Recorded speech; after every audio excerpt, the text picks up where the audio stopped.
Bismillah, alhamdulillah, wassalatu wassalamu ala rasulillah wa ala alihi wa ashabihi wa mawalah wa ba'd. Ikhwani rahimani wa rahimakumullah. Alhamdulillah kita semangat untuk thalabul ilmi. Terlebih thalabul ilmi adalah bentuk ketaatan yang sangat tinggi. Kewajiban yang pertama sebelum kewajiban apapun. Kita nggak tahu kapan kita mati. Apakah kematian pilih-pilih yang tua-tua saja? Enggak. Sejak guru kita Ustadz Usul Yakin meninggal dunia, kita mendengar itu banyak sekali. Di antara yang tadi malam saya informasikan,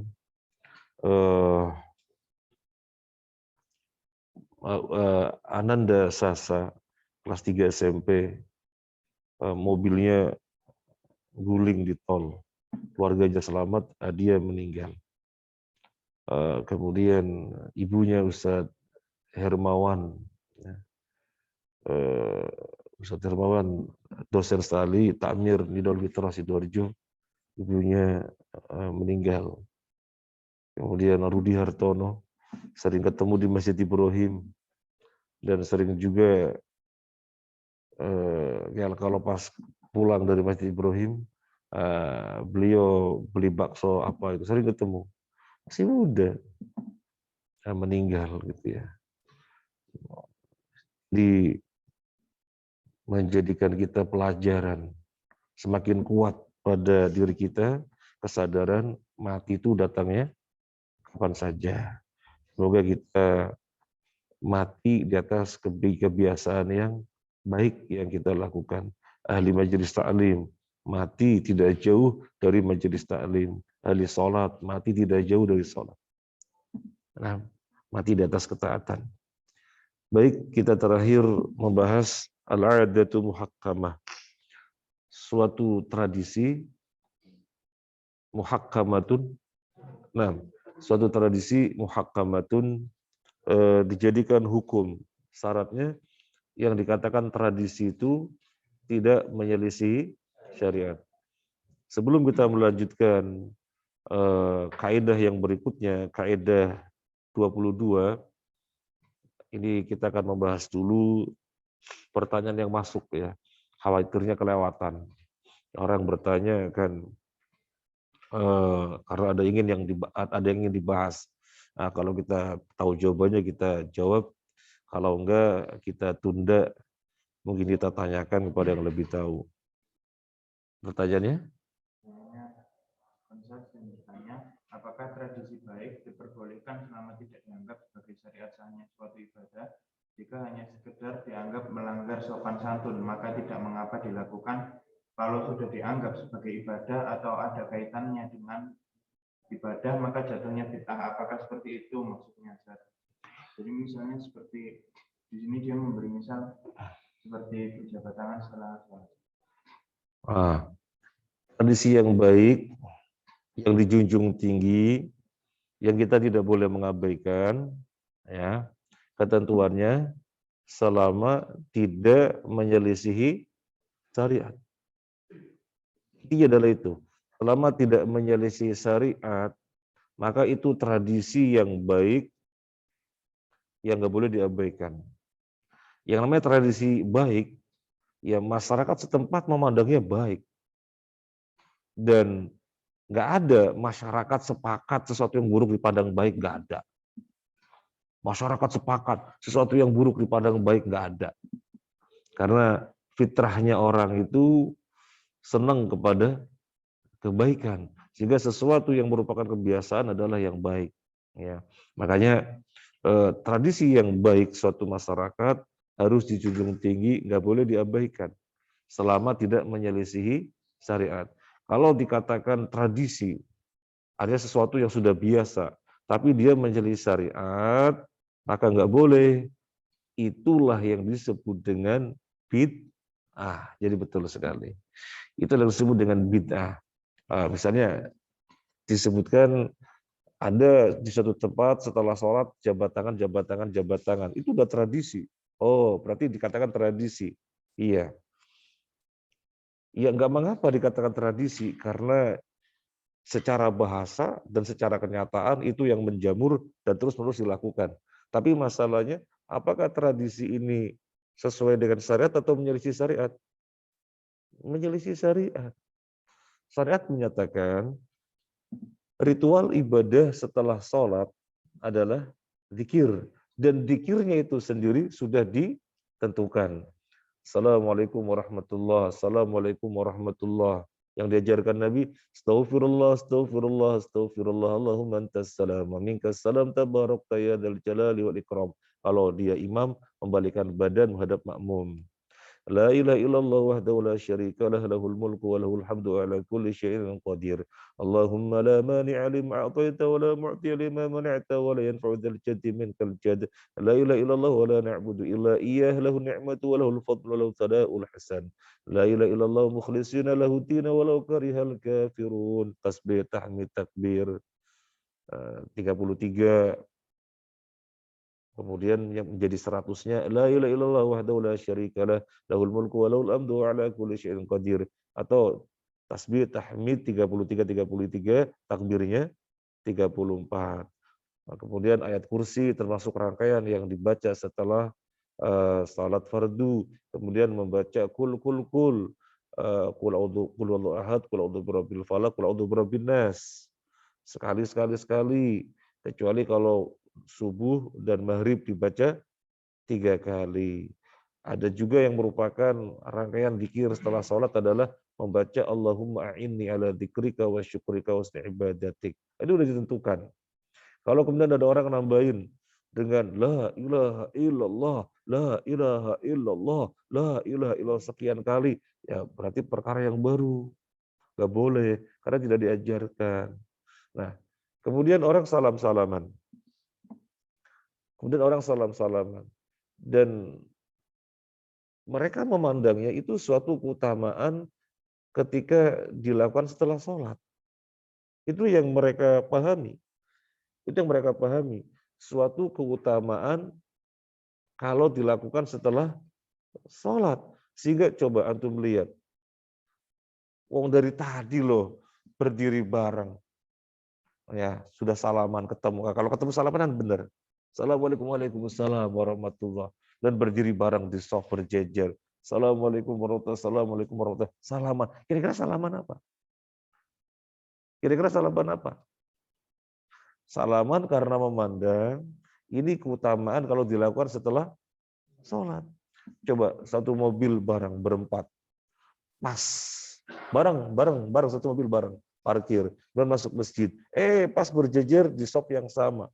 Setelah selesai, Assalamualaikum warahmatullahi wabarakatuh, salam-salaman. Berangkatnya lo satu mobil bareng. Dan berdiri di shop yang sama. Kira-kira salam-salaman apa?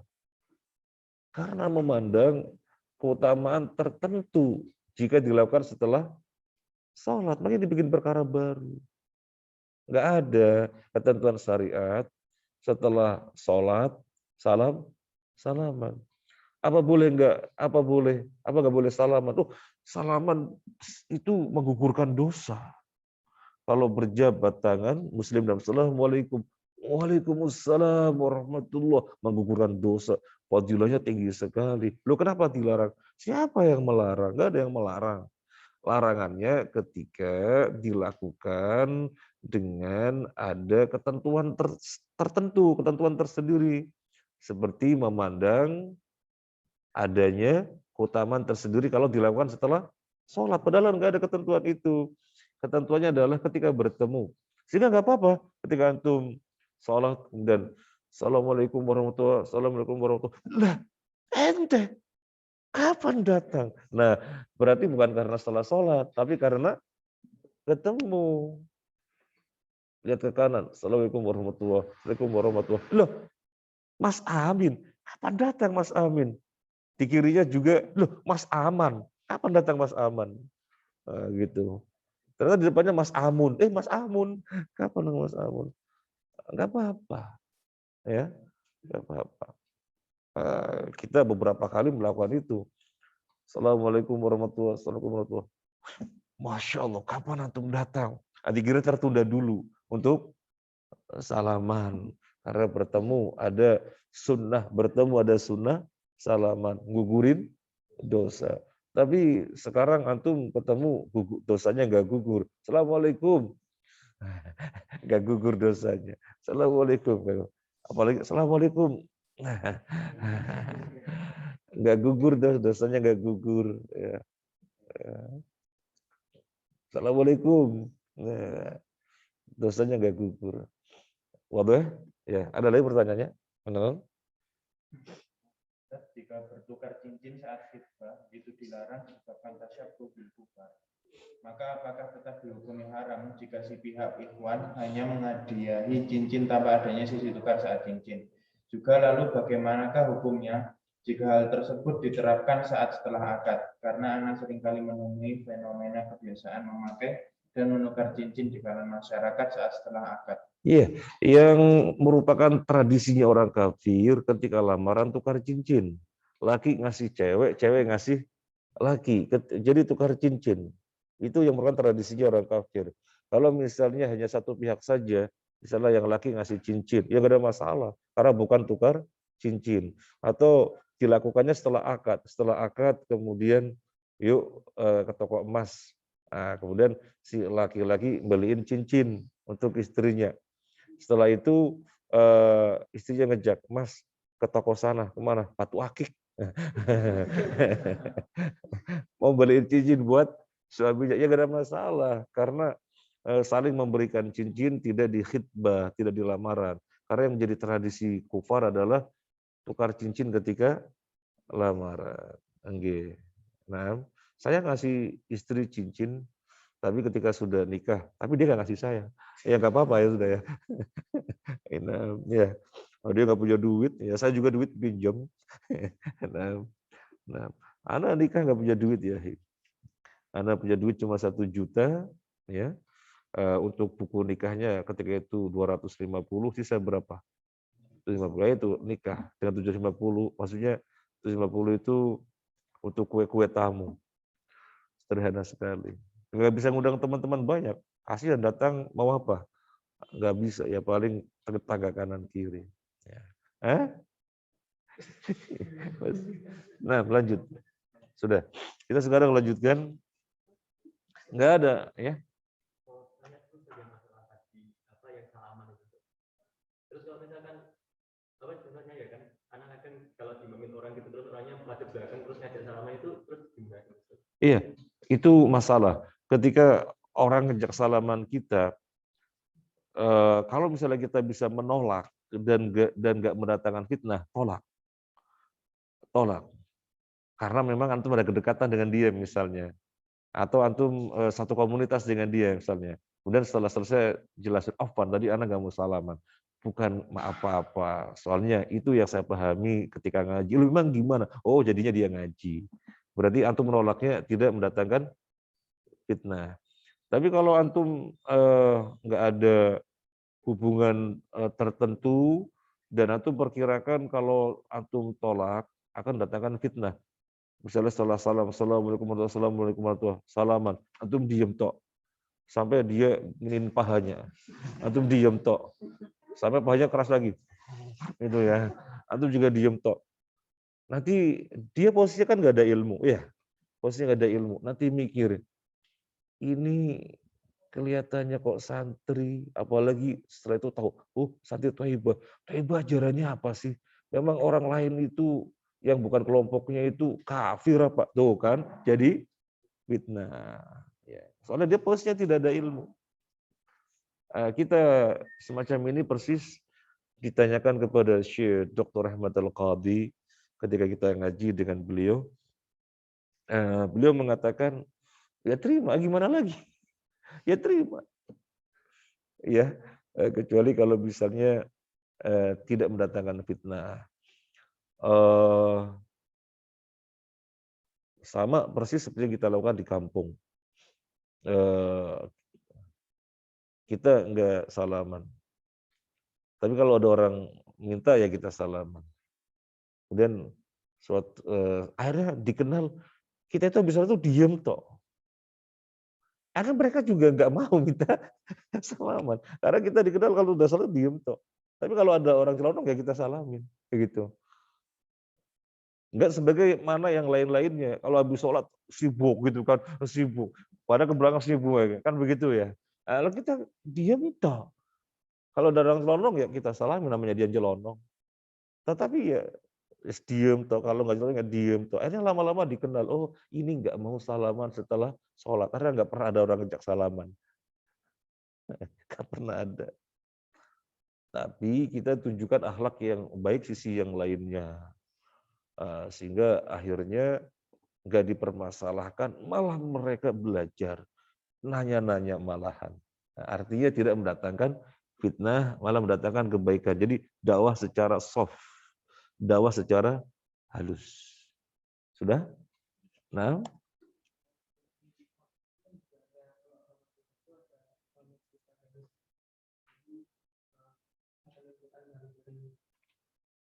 ah, ah, hataman Quran. Sekarang pengertian hatam Quran itu apa? Akan begitu ya. Pengertian hatam Quran itu satu orang baca mulai Al-Fatihah sampai An-Nas. Namanya dia hatam Quran. Tapi kalau yang terjadi pengertian hatam Quran 30 juz dibagi 30 orang. Sejuz, sejuz, sejuz. Jadi masing-masing 1 juz. Kali 30 orang berapa? 30. Jadi bagi kamu juz 1, juz 2, juz 3, kamu juz 30. Kemudian hataman. Nah, itu perkara baru. Hataman Quran bukan begitu. Kalau memaksudkan hataman Quran begitu, bikin perkara baru. Bikin perkara baru. Ya. Tapi terjadi biasanya begitu. Setelah selesai ada acara hataman namanya, ya, dan pengajian. Yang antum tanyakan gabung apa enggak gitu. Yang antum tanyakan gabung apa ya enggak gabung. Kalau ditanya, antum enggak baca Quran? Baca. Kok enggak ikut? Iya, tapi kan enggak harus ikut toh. Yang penting kan baca gitu. Misalnya menjawab itu yang antum bisa. Syukur-syukur ada komunikasi atau kedekatan yang lebih dekat, antum bisa menjelaskan hatam Quran pengertiannya enggak gitu. Para sahabat itu hatam Quran, rata-rata berapa hari? 7 hari. Dan paling cepat 3 hari. Enggak ada praktek kayak gitu. Tapi kan sudah biasa. Ini. Masa ente gak menjunjung tinggi? Kata ente kemarin al-adatu muhakamah.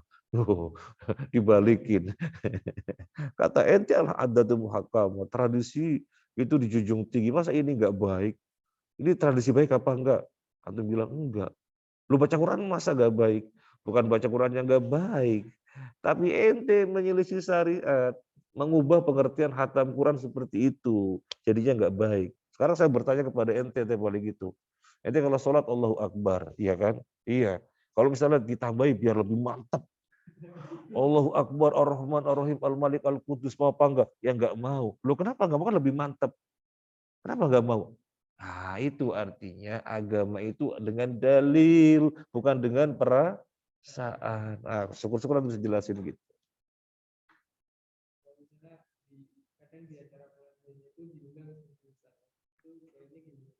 Ya enggak datang.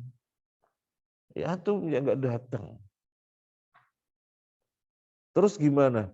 Antum datang ketika ada acara-acara yang lain yang tidak nyelisih syariat. Misalnya kerja bakti, gotong royong, nengok orang sakit, nyolati jenazah, ngantar jenazah, dan yang lainnya bakti sosial sangat banyak ya. Kemudian anak-anak TK, antum cari waktu agar ngajari Quran mereka. Mas Jati masih jalan? TPQ-nya? Masih jalan. Jadi anak-anak dikumpulin, TK dibikin TPQ, antum ajarin. Antum kan kuliah di sini, antum kemudian mengkader, dalam waktu tertentu antum pulang, kader-kadernya dikumpulin. Wah itu luar biasa, pergerakan yang luar biasa. Nah, kita lanjut. Nah, al-qa'idatu ats-tsaniyah wal 'ishrun. Kaidah yang ke-22. Sudah banyak ya? 22. Nah, udah banyak. Sampai 40 nanti.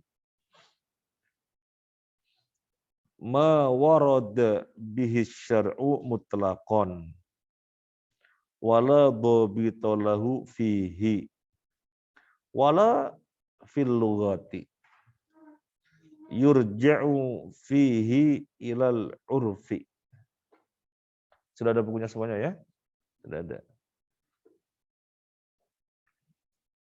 Wah, mejanya kurang. Kalau antum punya rezeki, antum wakaf meja, bagus.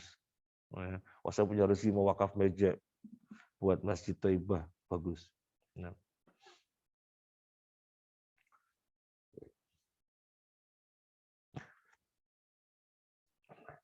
Yang di rumah sudah pada bergabung ya?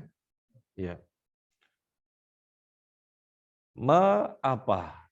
Waroda yang datang. Ya, waroda artinya datang.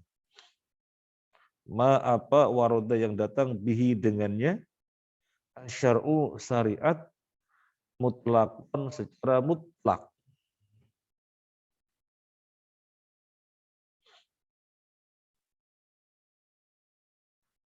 Wala dhabita lahu, tidak ada ketentuan padanya. Wala dhabita, dan tidak ada ketentuan lahu padanya. Fi di dalamnya, tidak ada ketentuannya di dalamnya gitu ya. Wala dhabita lahu, tidak ada ketentuannya fihi di dalamnya. Wala fil lughati, dan tidak pula di dalam bahasa atau secara bahasa. Yurja'u, maka dikembalikan fihi di dalamnya ilal urfi, kepada urf, kepada tradisi atau kebiasaan.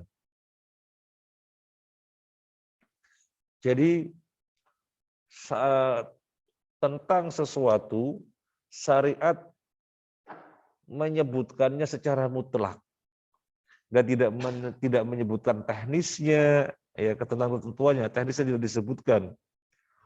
Secara bahasa juga tidak bisa ditinjau. Gimana?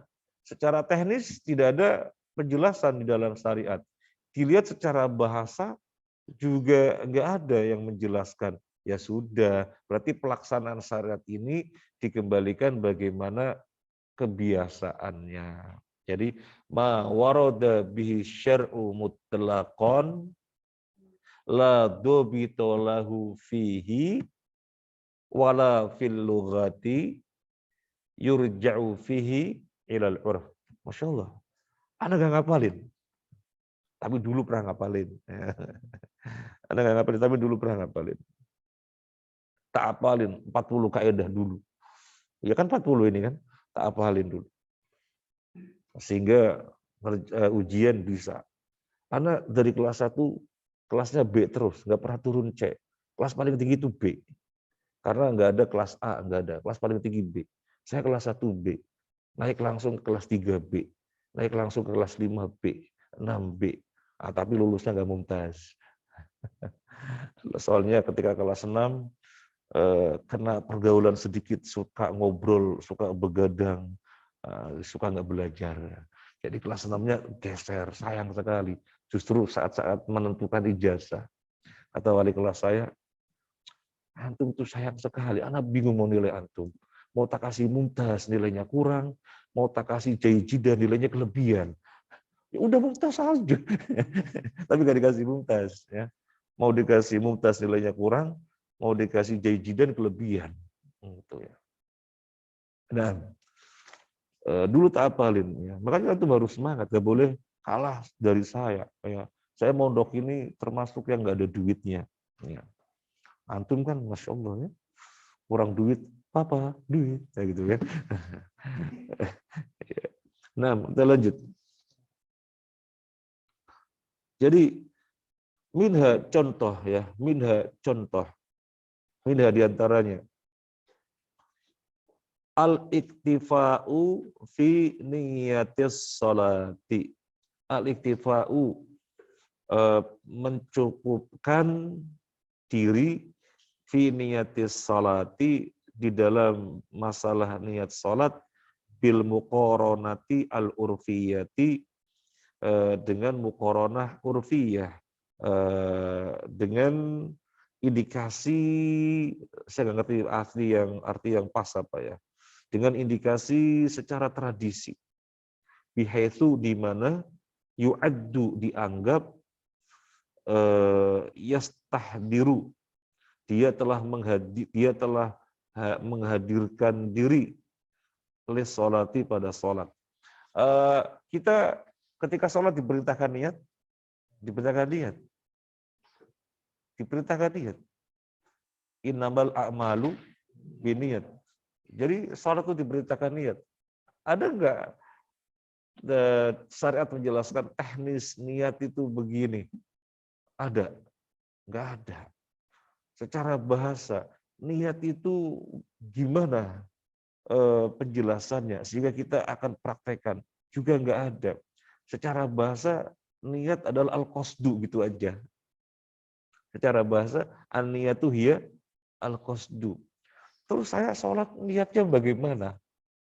Ya sudah, tradisi yang dipahami, dikatakan dirinya telah hadir dalam sholat itu kalau bagaimana?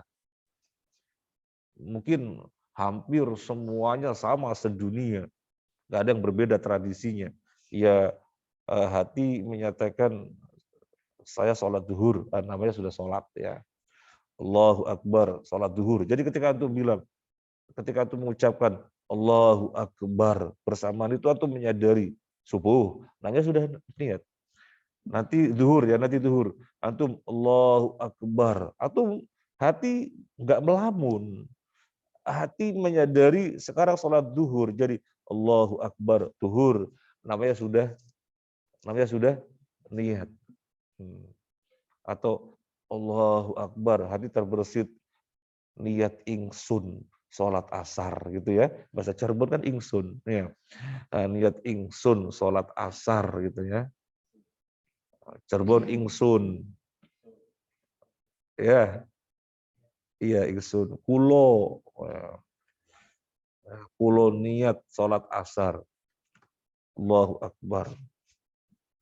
Udah cukup. Ya. Tapi kalau antum kosong, Allahu Akbar kosong, nggak sah. Karena yang namanya telah menyengaja. Kosong itu antum nggak sadar, loh, aku lagi sholat toh. Dari tadi ketika gini ngapain? Apa namanya nggak ada niat ya, nggak ada niat. Nah, ada bobit niat itu gini-gini ada apa enggak? Enggak ada. Yang ada niat haji dan umroh. Diajarin Nabi, labbaik Allahumma hajjan, labbaik Allahumma umrotan, memang ada. Nah, selain haji, lain umroh enggak ada. Sisi bahasa juga apa hanya menjelaskan al-qasdu. Berarti yang terpenting ngajak, enggak ngelamun, tapi menyadari perbuatannya. Nah, dan tidak di sholat saja, di wudhu pun begitu. Berwudhu diperintahkan niat, iya dong. Kalau antum nggak ada niatnya, terus antum tadi cipuk-cipuk-cipuk. Cipuk-cipuk-cipuk. Iya enggak, ini bukan cipuk-cipuk-cipuk, ini ibadah. Jadi ketika antum bismillah, hati hadir, antum ini wudhu, hati hadir, antum ini wudhu. Kalau nggak hadir, itu sama dengan cipuk-cipuk-cipuk gitu. Airnya diopok-opok gitu ya. Jadi bukan ibadah tapi mesti hadir gitu. Jadi yang membedakan antum niat nggak niat. Nah, kalau niat ya itu adalah ibadah, kalau nggak niat ya nggak ada ibadah, ngopok-ngopok air, diopok-opok, airnya diopok-opok gitu ya. Nah, jadi kan masuk ngobok gitu. Nah, jadi hadir hati. Nah, sudah jelas kaidah ini maksudnya? Ma warada bihi syar'u mutlaqan la dhabita lahu fihi wala fil lughati yurja'u fihi ila al-urfi. Yurja'u fihi ila al-urfi.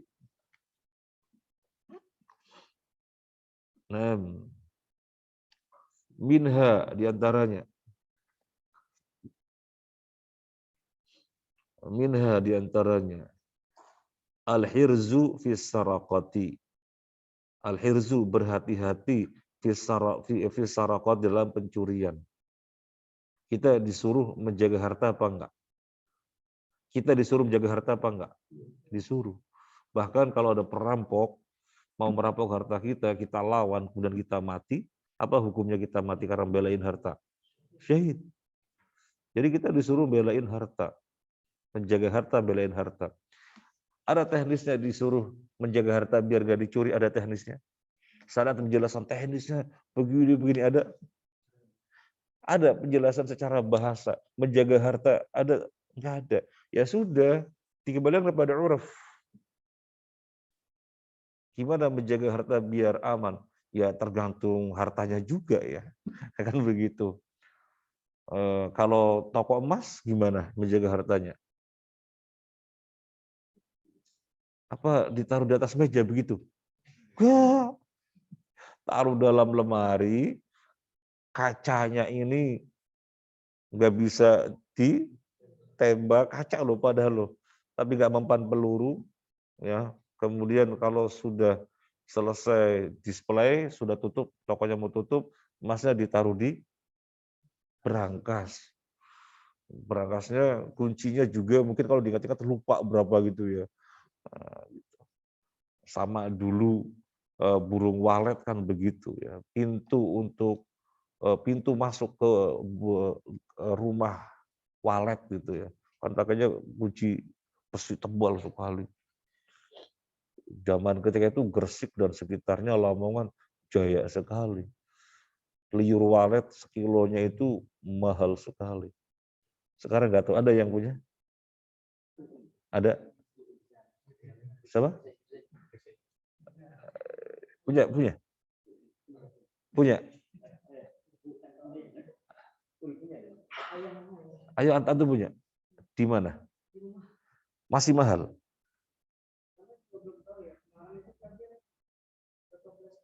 Oh, Masya Allah, masih mahal ya.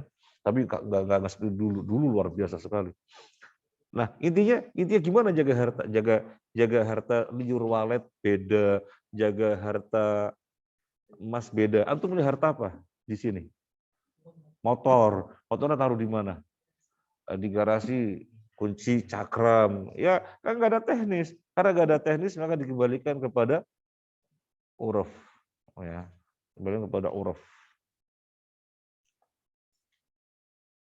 Nah, anak punya harta, tak taruh di etalase saja di luar. Macam-macam itu, ada madu, ada apa. Nggak dikunci, aman, alhamdulillah. Berarti dengan itu sudah aman gitu ya. Sudah aman. Nah,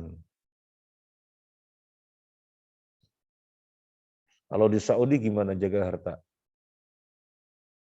Beda dengan di sini. Tokoan. Kalau ditinggal di sini ditutup apa enggak? Ditutup dan dikunci kan? Di ini, srek, kemudian digembok ya. Di Saudi enggak. Allahu Akbar. Sudah, ditinggal aja. Paling-paling ada yang ini, kain ditutup kain gitu aja sudah. Ada tinggal aja. Beda ya. Nah, di sana sudah cukup seperti itu. Nah, di sini nggak cukup. Wah, sepi nih. Pada hilang.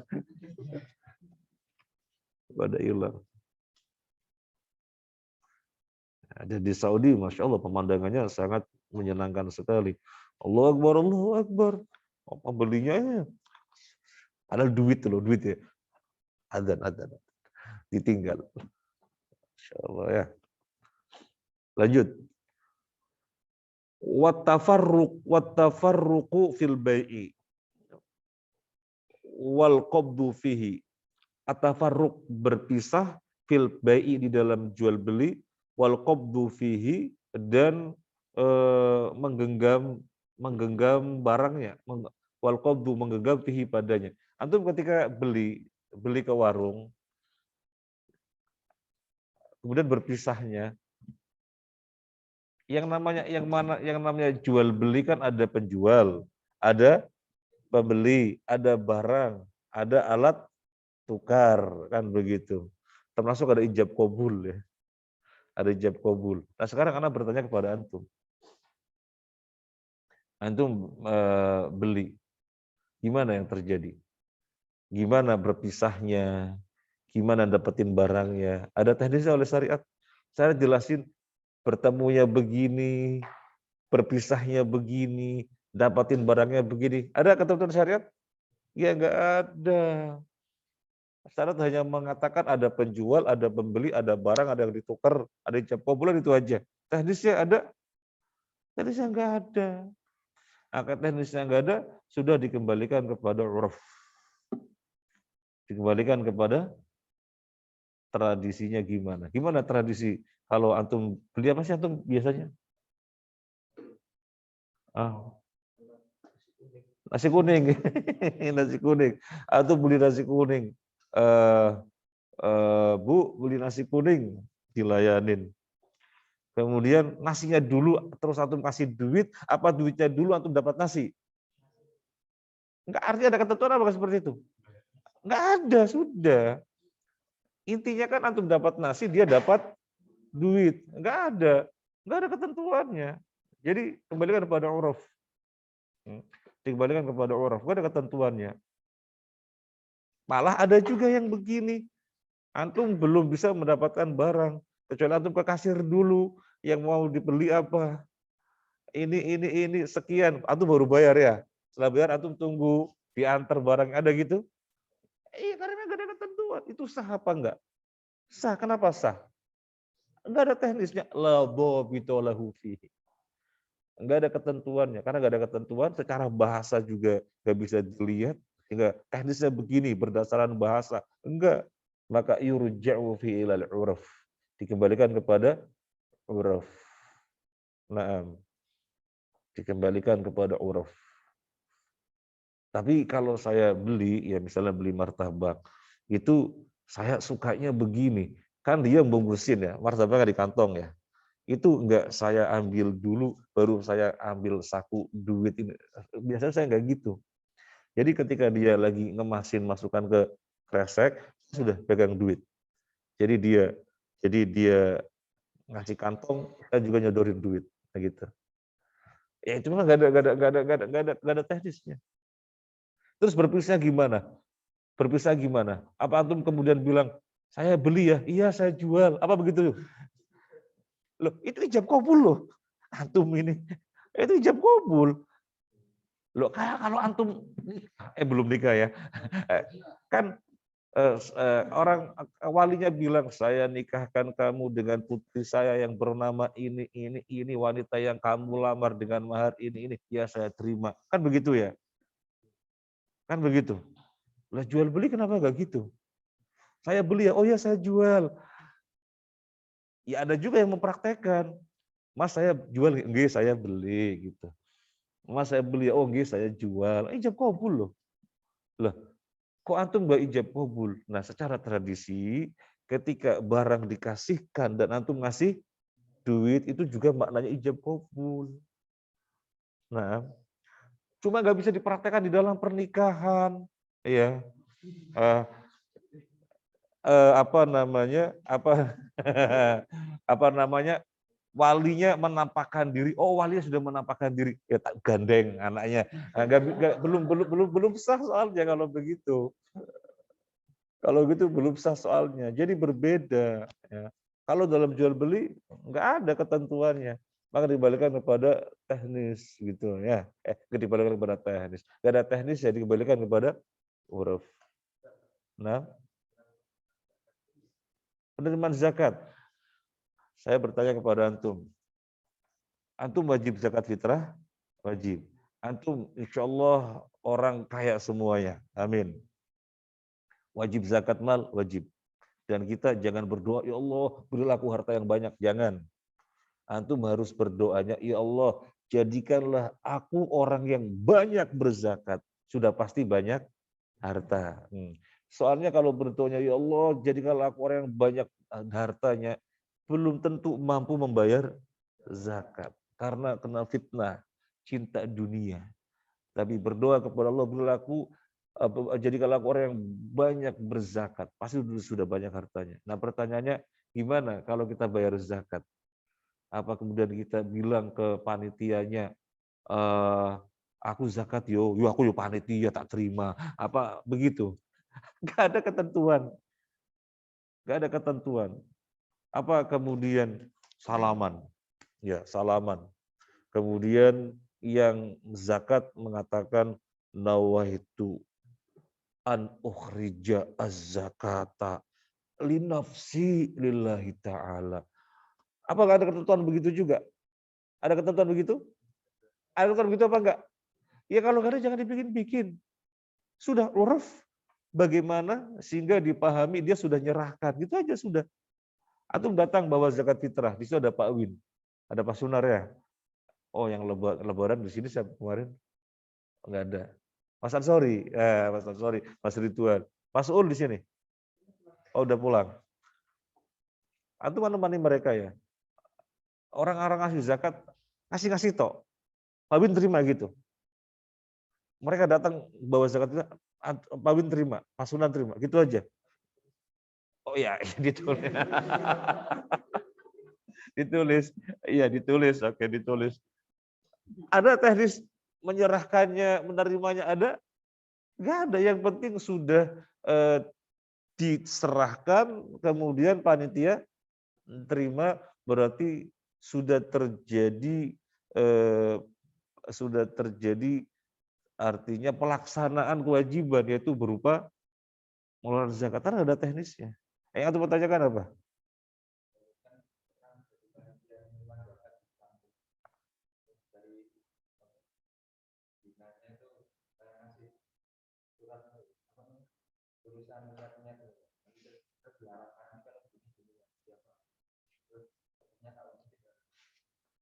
Nah iya itu namanya menetapkan sesuatu yang sesungguhnya tidak ada ketetapannya. Kan terjadi yang tadi saya cerita. Jadi orang yang mengeluarkan zakat disuruh melafadzkan nawaitu an ukhrijas zakatal nawaitu an ukhrijas zakatal fitri, nawaitu an ukhrijas zakatal mali li nafsi, untuk diriku lillahi ta'ala gitu.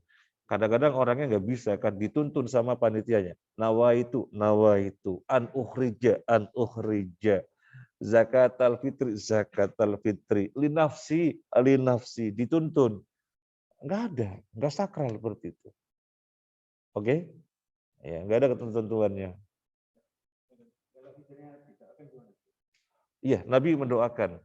Nabi ketika ada orang zakat, Nabi mendoakan. Kan Nabi mendoakannya Allahumma salli alaihi. Allahumma ada dalam riwayat juga kalau ada orang zakat maka fasalli alaihi. Nabi mendoakannya dan tidak dengan lafaz mendoakannya bagaimana. Dalam satu riwayat kalau ada orang zakat maka Nabi fasalla alaih, Nabi mendoakannya. Juga kita doakan. Dan mendoakan apa ada lafaz tertentu juga? Enggak ada, maka bebas. Maka kita susun kalimat orang yang bersodakoh. Coba antum ada yang bawa HP terus lihat laporan laporan donasi. Itu yang paling terakhir saya tulis apa? Pernah dapat apa enggak? Pernah dapat? Ada yang bawa HP? Yang di Toibah ada juga, yang di grup Toibah. Laporan penggalangan donasi pembangunan rumah belajar rumah belajar Toibah di Wonorejo Selatan kalau salah gitu ya. Ada ya? Ketemu? Coba yang paling terakhir. Yang paling terakhir.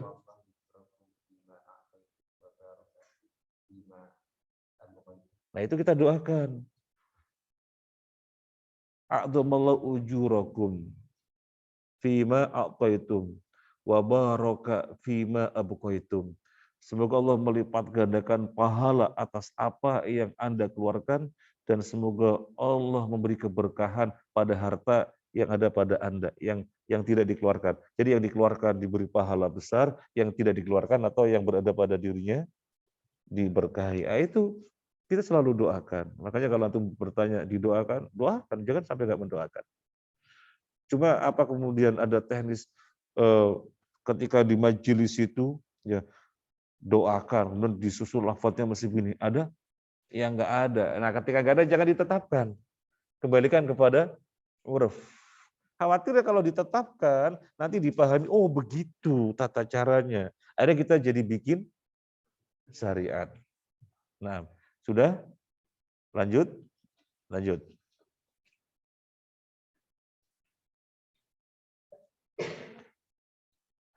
Minha diantaranya, oh ya, sebelum mengingat.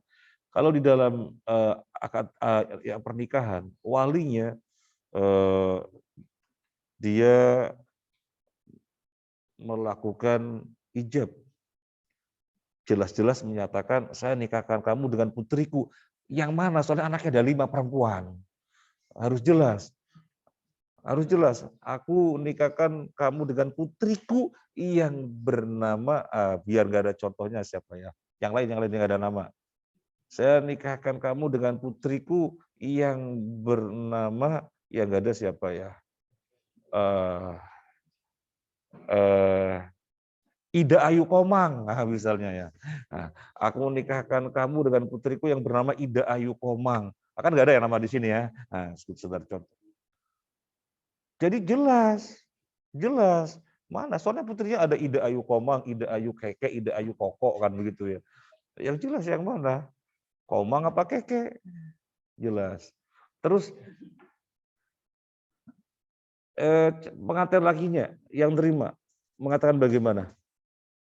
Qabil tu nikah wa taswija. Pertanyaan saya, ada nggak ketentuan harus 1 napas? Jadi ketika walinya halan, kan langsung dikasih kode biar langsung. Ankahtuka wa zawwajtuka bibinti, siapa namanya? Mahtubatika bimahri kada kada wa kada, halan, dikasih kode biar langsung. Jangan sampai tertunda 1 napas. Halan, qabil tu nikah, sah? Belum, soalnya tertunda 1 napas. Nah, ulangi lagi. Jadi harus halan, qabil tu, jangan halan, qabil tu, oh tertunda 1 napas, nggak sah. Ada nggak ketentuannya? Nggak ada, jangan dibikin-bikin. Nggak ada, yang nggak ada jangan dibikin-bikin. Jadi yang syarat datang tanpa ada ketentuan, tanpa ada teknis, secara bahasa juga nggak bisa dilihat, maka kembalikan kepada uruf. Yang penting terjadinya ijab qabul, selesai. Jangan bikin-bikin harus 1 napas. Pernah loh, kasihan sekali, di daerah Surabaya mana saya lupa. Saya diundang sama Ustadz Ridwan. Nah, saya datang, Ustadz Ridwan datang. Kemudian sah, ulangi lagi. Sah, ulangi. Ya Allah, sudah 2 kali. Kemudian yang ketiga kalinya pengulia bilang sah, ulangi. Udah 3 kali, ya Allah. Pengantinnya tambah kemrobios keringatnya gitu ya. Kelima kalinya pengantinnya nggak bisa ngomong. Kayak patung nggak bisa ngomong. Mungkin saking apanya, tegangnya. Akhirnya Ustadz Ridwan teriak, kan dia pendekar ya. Teriak, sah. Ada apa enggak sah? Sudah sah. Kata Ustadz Ridwan. Ya karena harus 1 napas.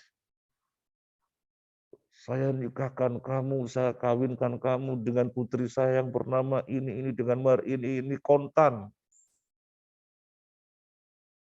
Saya terima nikahnya. Tertunda berapa napas? Sah, ulangi, tegas sekali. Saksinya itu tegas sekali, ulangi. Ya Allah, nggak ada ketentuannya. Kalau Ustadz Ridwan, yang ngaji Bulughul Maram di sini. Hari berapa ngaji Bulughul Maram? Nah, yang berikutnya, waktunya sudah habis ya. Waktunya sudah habis, sampai sini dulu, tersisa 1. Insya Allah kita lanjutkan akan datang. Antum sekarang ngapalin 1 menit. Ma warada bihi asyar'u mutlaqan la dhabita lahu fihi wala fil lughati yurja'u fi ila al-'urfi.